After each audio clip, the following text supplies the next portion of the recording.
On vous souhaite la bienvenue à ericlatour.com. Dans quelques instants, on vous parle de cet enjeu de pénurie de main-d'œuvre, mais aussi de ce manque d'immigrants qui est criant en Montérégie pour combler les emplois. D'abord, lui, il est conférencier, humoriste, il est surtout très divertissant. Il a toute une histoire de vie. C'est Sédieu Léveillé.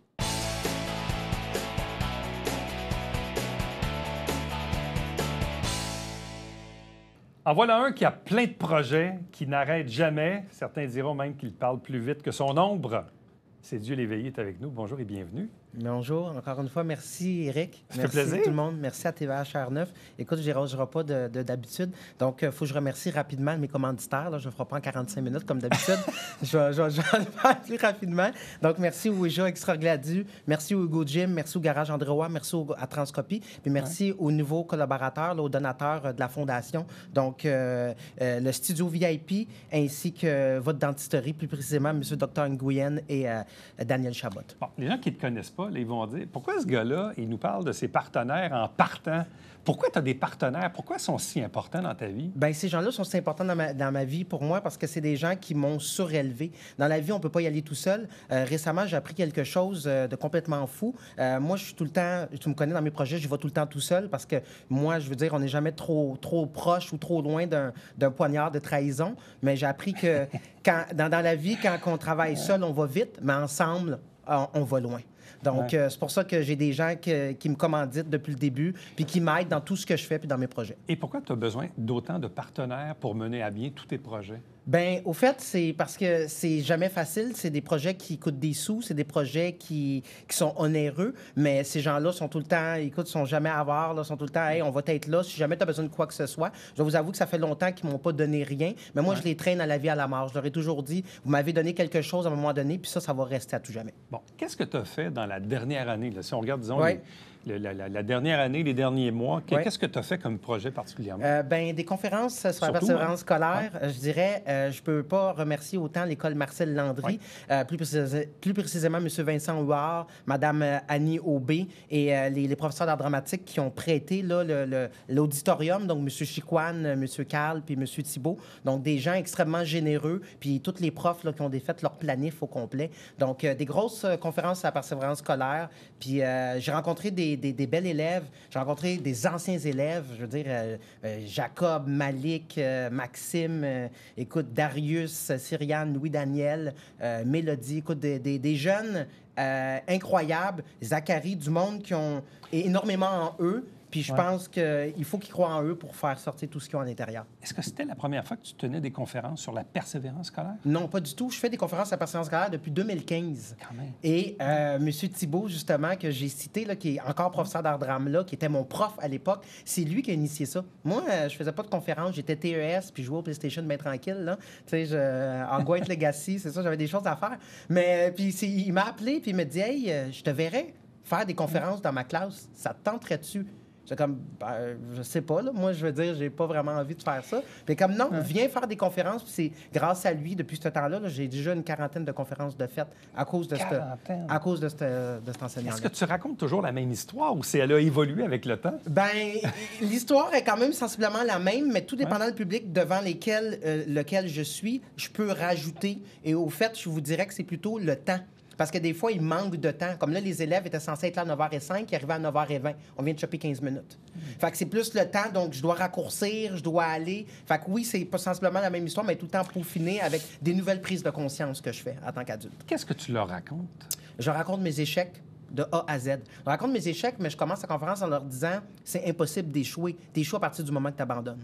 Donc, à partir de ce moment-là, moi, je rentre là, sur un peu en rockstar, si on veut. Je rentre en rappant ma propre chanson. Les gens se lèvent, les gens crient, les gens lancent des objets tellement qu'ils sont frénésiques, mais les gens me suivent, tu sais. Puis après, je leur explique, tu sais, je fais des side flips, je fais des mouvements, puis je leur dis... Ce que vous avez vu en ce moment, c'est la finalité de tous les efforts que j'ai faits. Vous m'avez acclamé, vous avez crié. Mais combien de fois pensez-vous que je suis tombé avant de réussir ce side flip-là? Et là, c'est interactif. 4 fois, 5 fois, 10 fois, 100 fois, 788 fois la vraie réponse. Fait qu'à partir de ce moment-là, je les inspire, puis je fais en sorte qu'ils peuvent... faire prendre des prises de conscience, puis aller plus loin dans leur raisonnement, puis comprendre que tu as un diplôme, que ton but, c'est d'avoir un diplôme en FMS, ton but, c'est d'avoir un diplôme en CFR, ton but, c'est d'avoir un diplôme en name it, là, un diplôme en régulier, en sport hors études. Peu importe le défi que toi, tu t'es donné, sois fier de ce que tu veux accomplir, puis laisse pas les autres dire que ce que tu fais, c'est des balivernes. Et les conférences que tu donnes dans les écoles, est-ce que c'est un groupe d'âge particulier ou ça peut aller de secondaire 1 à secondaire 5? Secondaire 1 à secondaire 5. Écoute, je dois vous avouer, tout était cool, tout était... Mais moi, je sais qu'on n'a pas le droit de dire ça, mais mes préférés, ça a été secondaire 1 à 3. C'était complètement débile. Secondaire 5, ben parce que... Tu sais, les secondaires 5 étaient là, ils ont donné de l'énergie, c'était vraiment cool. Mais quand que je parlais, je chantais vraiment parce que moi, je suis capable de sentir de l'énergie, la sensibilité. De 1 à 3, c'était incroyable. Peut-être parce qu'il y avait beaucoup de gens qui me connaissaient, parce que j'étais leur TES. Peut-être que c'était ça, ou peut-être parce que, tu sais, à un moment donné, en 5, à un moment donné, t'es un peu plus détaché. Mais ça a été, je dirais, à 200 pour tout le monde. Mais je vous dirais, secondaire 3, là, ça a touché le 250 Est-ce que tu vois des réactions différentes, des questions différentes? Je veux dire, un jeune entre 12 et 15 versus un jeune entre 15 et 17, quand même une différence importante. Mais... C'est quoi la différence, dans le fond? Bien, je vous dirais que les secondaires 5, même s'ils étaient vraiment là, puis ils étaient vraiment, tu sais, on est là, puis on veut, c'était beaucoup à la blague, des questions à la blague, un peu des commentaires à la blague. Mais je vous dirais que les secondaires 1 à 3, vraiment, eux, c'était vraiment, hey, je veux aller savoir plus sur cet individu-là, je veux aller encore plus loin. Fait que c'est ça que c'est vraiment touchant, parce que vraiment, moi, dans le fond, je déroge pas. Je veux dire, j'ai un bac en enseignement collégial, donc c'est comme si je donnais un cours. Mais il faut faire attention, j'ai de la pédagogie. Donc, tu rentres, tu captes l'attention, par la suite, tu es capable d'aller de côté interactif, puis par le socio-constructivisme, tu crées quelque chose dans la salle. C'est quoi les questions qu'ils te posent principalement? Est-ce que vous avez eu de la peine? Comment vous avez fait pour vous en sortir? Comment vous avez fait pour vous dire que malgré ce que vous avez vécu, alors que c'est super dramatique, comment vous avez fait pour vous en sortir pendant votre période d'itinérance où vous êtes été? Ainsi de suite. Là, des questions vraiment assez deep. Les jeunes, il ne faut jamais les sous-estimer. C'est eux qui vont nous porter plus tard puis qui vont nous s'occuper de nous. Fait qu'il ne faut jamais sous-estimer ces personnes. Tu as eu une vie, disons, rocambolesque. Exactement. Comment arrives-tu à la résumer pour ton public, justement, dans ces conférences-là, pour dire, écoutez, je vais vous raconter mon histoire, mais bon, de façon assez concise, pour que les gens comprennent ce que tu étais avant et ce que tu es devenu aujourd'hui? Bien, effectivement, c'est sûr que c'est compliqué, mais comme c'est toujours sur la persévérance scolaire, sur le fait d'être capable de capituler sur ses échecs, donc j'y vois par rapport à mes échecs scolaires, par rapport au fait, on s'en était parlé dans d'autres entrevues, que j'étais en échec scolaire pendant toute mon primaire. Après ça, le sport-études, après le TGC, après l'école Marie-Clarac, que je suis allé plus jeune. Donc, j'explique tout par rapport à ce qui est lié à l'école, puis par rapport, moi, à mes prises de conscience. J'explique mon temps que j'ai eu en centre d'accueil, en prison pour jeunes à l'époque. Donc, j'explique comment j'ai fait pour m'en sortir, puis je leur fais vivre ce que je leur dis. Bon, tu sais, en anglais, il y a un terme qu'on utilise souvent, c'est « game changer ». Oui. Le point tournant. Oui. Toi, dans le fond, ton point tournant, là, le c'est Dieu d'avant et d'après, le point tournant, c'est quoi? Bien, le point tournant, c'est des individus. C'est Mme Boisclair, c'est Pascal Turgeon, c'est Sophie Courtemanche. Okay. C'est des points tournants. Puis c'est tous les enseignants que j'ai eu à l'école Marcel Landry, puis au pavillon L'Escale. C'est là, je pourrais toutes les nommer. C'est là que ça a flippé. Là. Ça a flippé, mais un peu avant, pour que je sois apte à recevoir tout ce qu'ils m'ont donné, c'est en prison pour jeunes. Parce que ce que je raconte aux jeunes, c'est que moi, j'ai trouvé une lame de rasoir qui était au sol dans ma chambre. Et à partir de ce moment-là, c'est là que j'ai commencé à voir tous les mots qui étaient gravés sur le mur de béton, puis j'ai continué les mots qui étaient dessus. Puis ça donnait des paroles comme « tu peux mettre des bâtons dans les roues, tu peux menacer, tu peux mettre à genoux. Dans le passé, j'ai échoué, j'accepte ma destinée. Mais Gérard, je les ai avoués, je m'en sers pour avancer. » Et là, ils comprennent que dans le fond, j'ai la toune sur laquelle je suis rentré, je l'ai écrit 14 ans avant. Et c'est là que les élèves, ils tombent puis ils sont comme « mais voyons donc. » T'as quel âge aujourd'hui? Bien, j'ai 29 ans, fait que je me suis trompé dans le calcul. Là. Je les ai écrits 16 ans avant, parce que j'étais en détention pour jeunes à l'âge de 13 ans. OK, là, tu as 29. Oui. Là, tu es TES, qui veut dire un... Technicien éducation spécialisée. Ouais. Là, tu travailles dans quelle école? Non, présentement, je travaille dans aucune école. Présentement, je travaille nulle part, parce que pour l'instant, le but, c'était de faire la tournée. Des écoles pour les conférences sur la persévérance scolaire. La tournée est presque achevée. Puis là, probablement que je vais m'en aller dans les centres de jeunesse ou quelque part du genre en attendant. OK. Et là, bon, outre Landry, mais tu as fait d'autres écoles aussi? Oui, j'ai fait d'autres écoles. J'ai fait des écoles à Montréal. J'ai fait des écoles de la Commission scolaire de Montréal, la Commission scolaire Marguerite-Bourgeois, la Commission scolaire Pointe-de-l'Île. Donc, oui, on surfe. Puis là, c'est important de le dire, c'est que je suis... Parce que ce qu'il faut comprendre, c'est que les gens, souvent, ils se disent, OK, mais c'est que moi, dans le fond, j'offre 70 % de mon salaire. Fait que ce qui arrive, c'est que moi, dans le fond, c'est 350 $ une conférence à persévérance scolaire, puis j'offre 70 % de mon salaire aux gens qui m'engagent. Donc, les écoles qui m'engagent, non seulement ils contribuent à faire un changement auprès des jeunes, mais ils contribuent à ce que moi, je puisse donner une bourse sur la persévérance scolaire aux élèves dans leur école. Oui, c'est un peu l'espèce de chèque de 1 000 $ qu'on voit dans les photos que tu m'as envoyées. Exact. Là, ça, le chèque de 1 000 $, c'est donateur boursier au cégep, mais pour les conférences dans les écoles secondaires, je donne 70 % de mon salaire. Donc, ce qui veut dire que je garde 100 $ puis je donne 250 $ à un élève. Vous pouvez aller voir dans le présentoir à Marcel Landry, le MVPIAD est affiché, le chèque est affiché et bonne chance aux concurrents, aux ceux qui s'en viennent pour gagner. Outre tes nombreuses conférences en persévérance scolaire, tu as aussi ton fameux projet de podcast, balado. On en est rendu où avec ça? On est rendu que, justement, il y a eu la diffusion au cinéma, Sold Out. Au Capitole, oui, il y avait du monde debout. Fin août, hein, oui, fin août, c'est-à-dire à ma fête.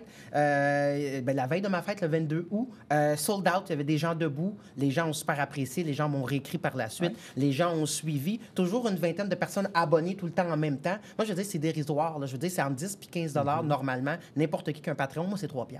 C'est 3 $ parce que je me dis qu'à un moment donné dans ma vie, ce que j'ai compris, c'est que moi, je te le cacherai pas, Éric, mon plus grand rêve, c'est d'être riche. Là, je sais que tu te demandes pourquoi, pour pouvoir le partager aux autres. C'est la seule raison, parce qu'un jour, j'écoutais le film de Gandhi, j'avais 7 ans, j'ai compris que l'homme le plus riche au monde, c'est celui qui partage sa richesse. Fait que moi, autrement dit, tu me connais dans mon franc-parler, moi, je n'ai rien à cirer de l'argent. Moi, ce que je veux, c'est faire un changement auprès des êtres humains. Puis avec ce podcast-là, on l'a. Et là, dans le fond, je peux l'annoncer parce que c'est fait. On a tourné sans pression le premier invité de la saison 2. On va voir Kodiak qui s'en vient. On va voir une fille qui a couru un marathon puis qui va courir un prochain marathon, qui n'a pas l'usage de ses jambes en chaise roulante. Je vous ai pas menti, quand je viens ici, tout ce que je dis, je le fais. Puis probablement que souvent, quand j'arrive ici, c'est déjà fait, mais tu sais, c'est pas sorti, j'ai pas le droit de le dire, tu sais. Et ça, tu veux présenter ça à quel moment?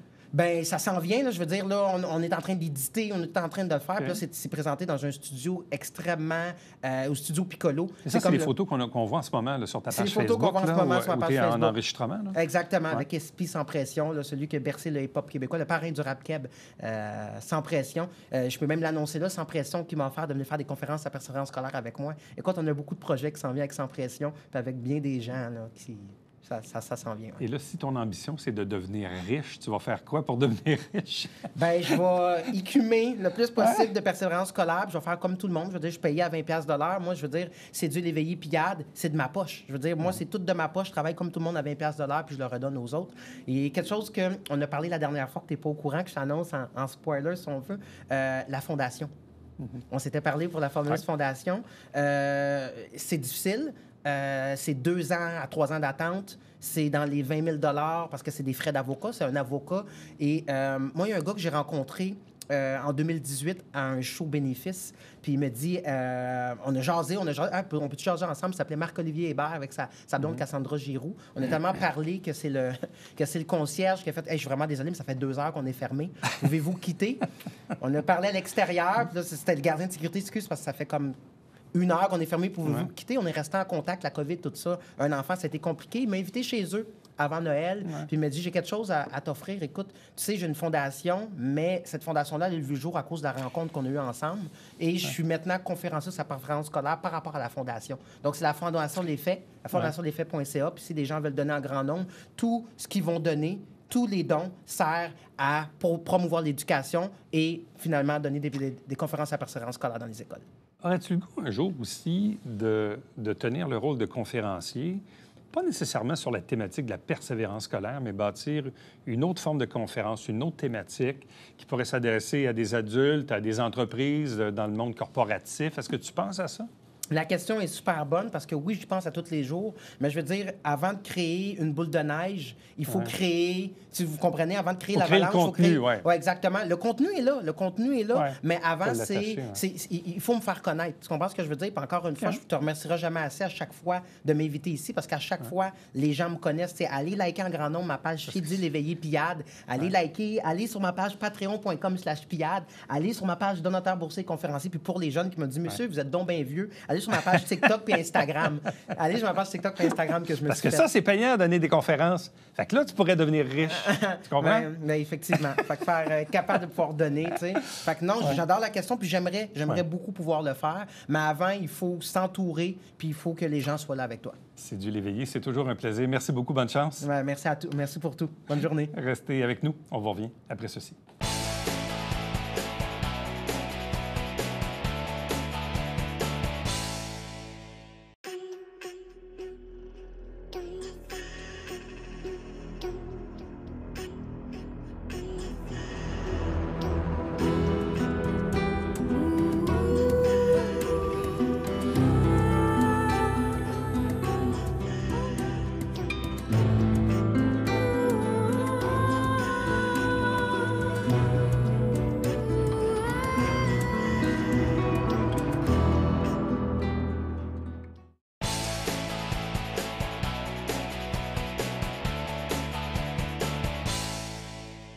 Parlons du sujet de l'heure, la pénurie de main-d'œuvre, mais parlons aussi de l'immigration, parce que les deux sujets, très, très, très souvent, s'entrecoupent.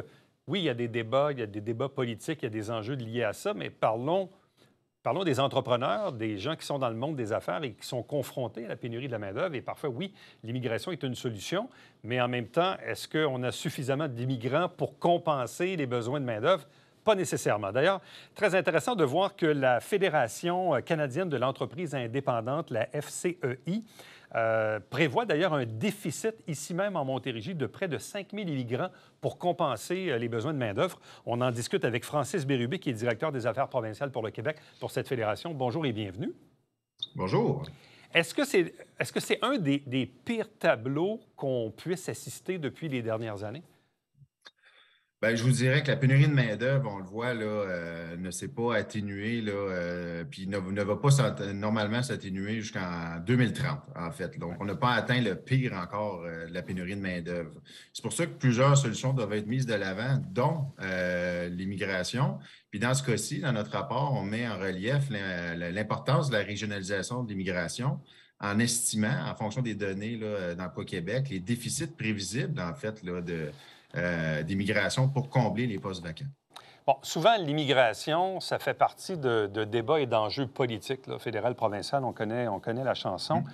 Mais en même temps, les arguments qui sont souvent amenés sur le plan politique, c'est de dire oui, mais si on fait rentrer plus d'immigrants, est-ce qu'on a les ressources pour les franciser? Il y a des pénuries de logements, donc si on ne peut pas les loger, c'est pas plus avantageux. Puis si on a plus d'immigrants, bien, on va avoir plus de citoyens qui vont consommer des services de santé ou d'éducation. Bref, ça, c'est l'argument politique qu'on entend, mais en même temps, je me mets dans la peau des entrepreneurs qui doivent se dire « Ouais, mais en bout de course, ça ne me donne pas plus d'employés. » Bien, en fait, là, il y a plusieurs éléments que vous soulevez. D'abord, l'immigration, il a démontré que ça a un impact favorable sur la croissance économique.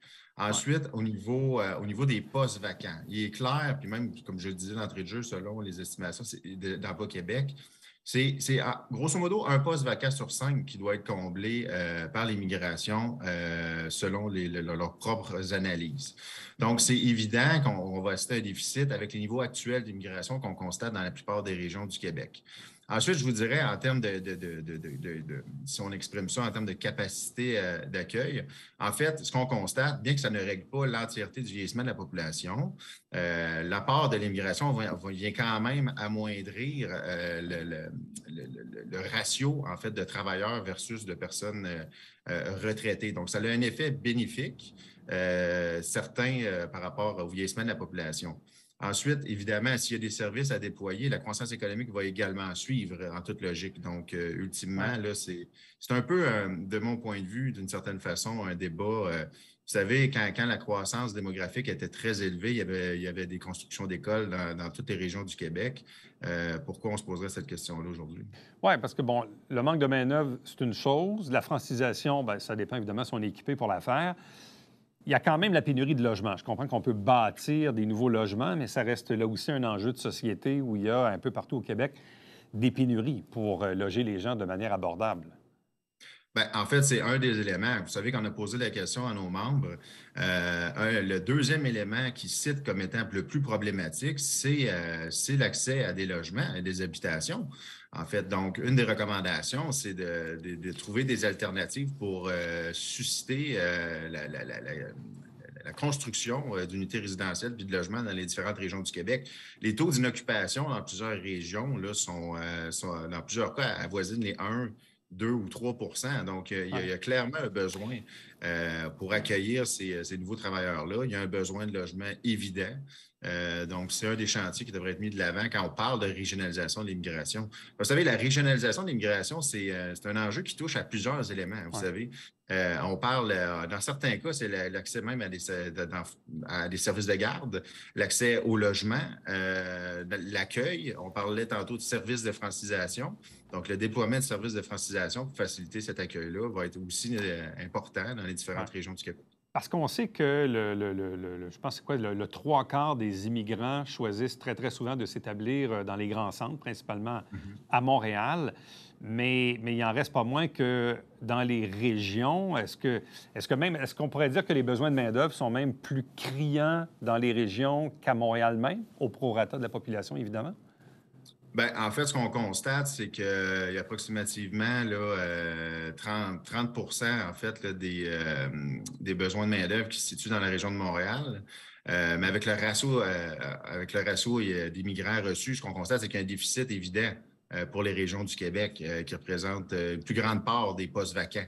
Ouais. Donc, évidemment, cet apport-là, par rapport au nombre de postes vacants en dehors de la région de Montréal, est nettement plus important.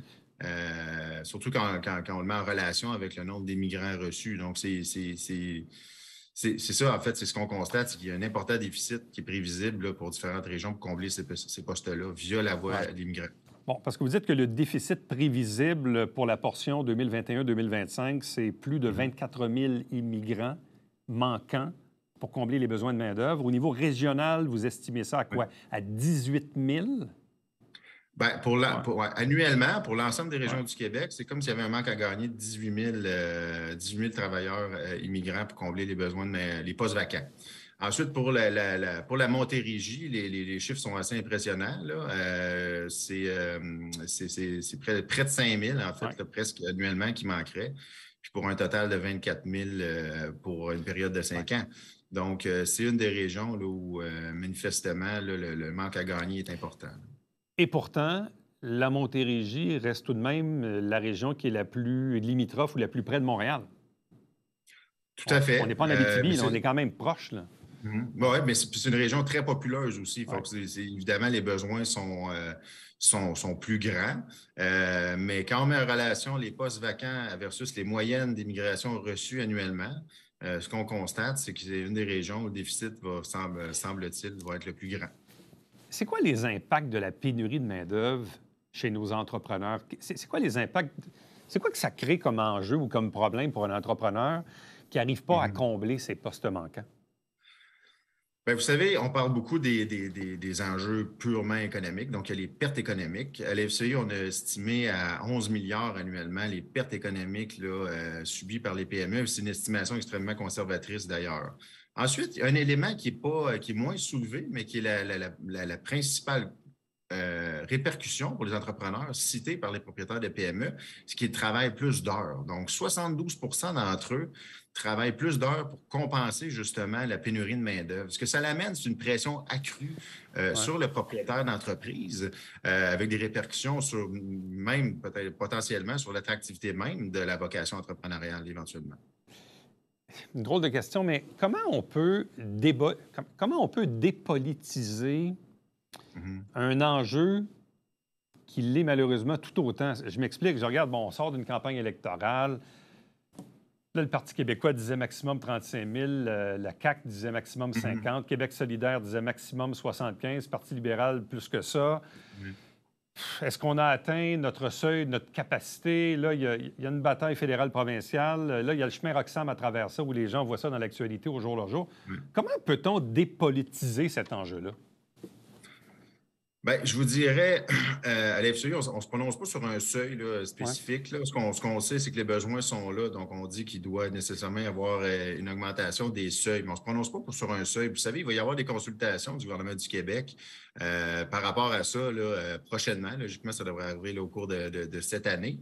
Donc, plusieurs groupes ont l'occasion de présenter leur perspective de l'immigration.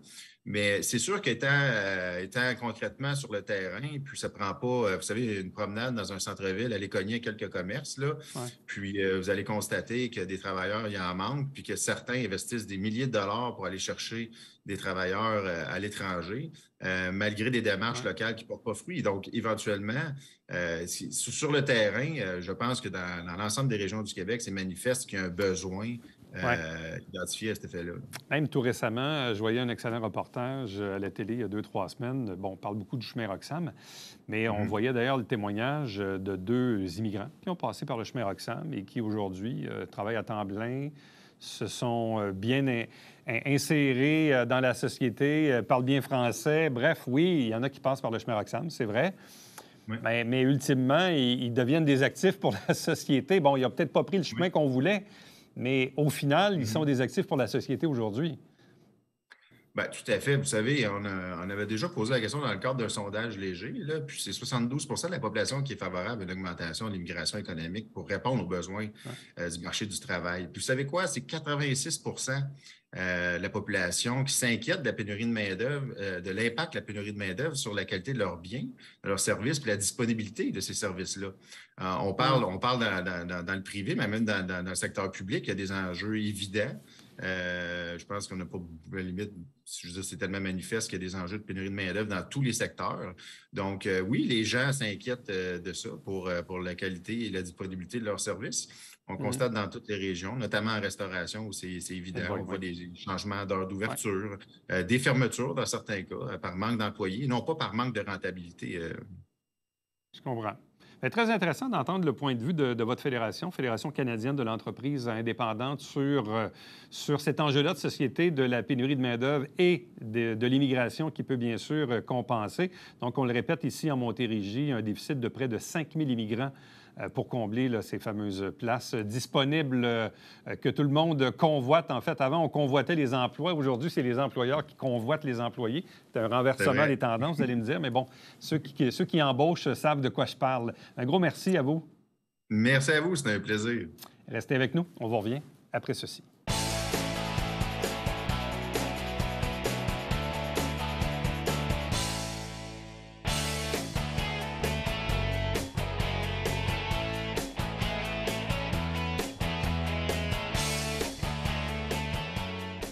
Depuis quelques années déjà, la ville de Saint-Jean-sur-Richelieu organise l'été une fête interculturelle. Cette année, ça sera la fête Mexique-Québec. Si vous avez de l'intérêt, de la curiosité à l'égard de cet événement, en prévision, évidemment, les activités, les inscriptions, allez tout simplement sur le site qui englobe tout ça à Saint-Jean, c'est maculture.ca. À demain. Bye-bye.